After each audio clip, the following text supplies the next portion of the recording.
I'm Carletta Esser. I'm executive producer at IKam Productions. IKam Productions is a production company, a full-service production company. We specialize in film, video, and theater. I started IKam Productions when I was working at public television in Atlanta, and we were producing shows for teens, and they kept asking me, what's your production company? What's your production company? I'm like, I don't have a production company.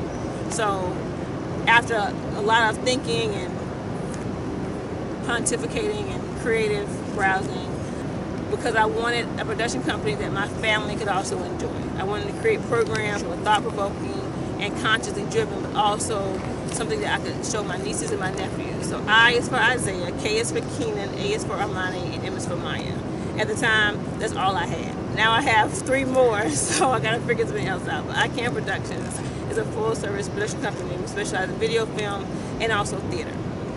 So I am based physically in DC, but I do productions in Atlanta as well. So I'm kind of like 2-state based. I am in DC, Maryland, and Virginia physically, but I also do stuff in Atlanta still. I'm originally from Georgia.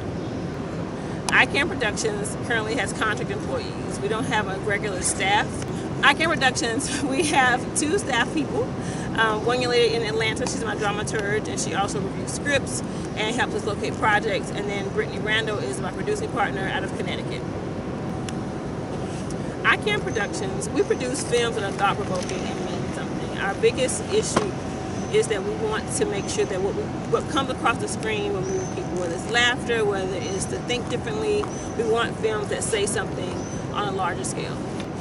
Oh my God, our greatest success today is actually a theatrical production with 2. One is that we just finished a feature film called Water. It's done, it's in the can. We're still in the editing process, but it'll be done soon. And we are really proud of the fact that a feature film takes a lot, and we did it. But one of our most successful projects today is One of our most successful projects today is a theatrical production with Jasmine Guy called For Colored Girls Who Consider Suicide When the Rainbow Is Enough in 2008. It was her directorial debut for theater, and it was a huge success. We were blessed enough that Jasmine thought highly enough was to come in a new company and graced with her presence and her talent, and she's gone on to some wonderful projects since then, and she even credited us on a Steve Harvey Morning Show conversation about how she got into theater. So that's one of our greatest productions today, and we still are in contact with her, we still have a relationship with her, and she's still a friend of the production company. The importance of IKam Productions is that we want to elevate voices that are currently not being heard. We want to be a platform for new and aspiring directors and writers to get a chance to have their talents honed and perfected. And we also just want to be a conduit for good information and good stories. Editor for the promo video for a girls documentary. In my opinion, girl power is to be fearless. It is to not feel what others are thinking or caring about you, and it's to simply be you and find out what your passions are and what you care about and follow through. I think the Girl Power Movement documentary will impact girls in the way that today so many of our young girls and the younger generation have access to social media and video, and they are more likely to watch a video than to read an article. So through this documentary, I feel that the causes and the movement of this documentary will impact girls to also be fearless and also see other girls from other places, of other backgrounds and different cultures, and realize that we're all just working in the world together. We're all just trying to be who we want to be when we grow up.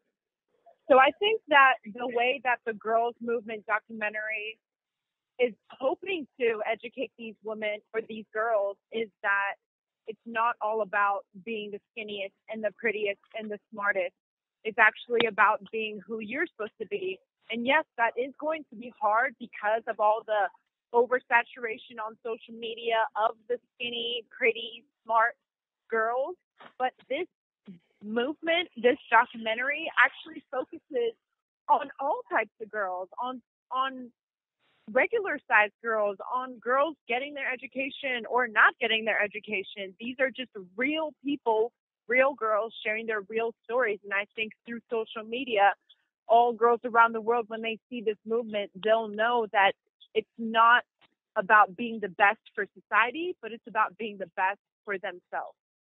So far, the girls that I've seen in the Girl Power Movement documentary, I feel like Carletta and the producer have chosen a good diversity of girls. I see all different colors, all different shapes, all different sizes.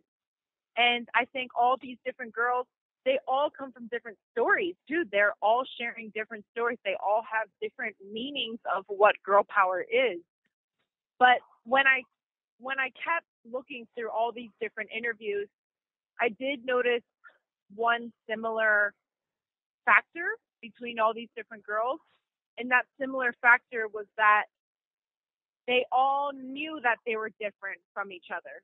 And I think that's what makes these girls important, is that they know that they're different and they accept it. I think that the difference, obviously there is a difference between the girls that they see in this documentary versus the girls that they play with at school.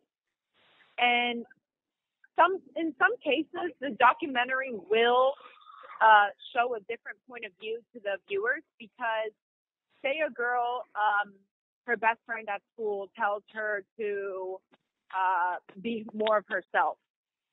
And the girl listens, but she also sees this girl, her friend, every single day. And maybe she just doesn't feel any feelings, or just is too, caught up in seeing this girl every day, that it doesn't change her mind, or it doesn't show her, or doesn't prove to her anything. But when she sees a bunch of different girls through a screen, through a documentary, and she sees that they're all different, they're from all different places, but they all sound like the voices in her head, or they all sound like the person that she wants to be.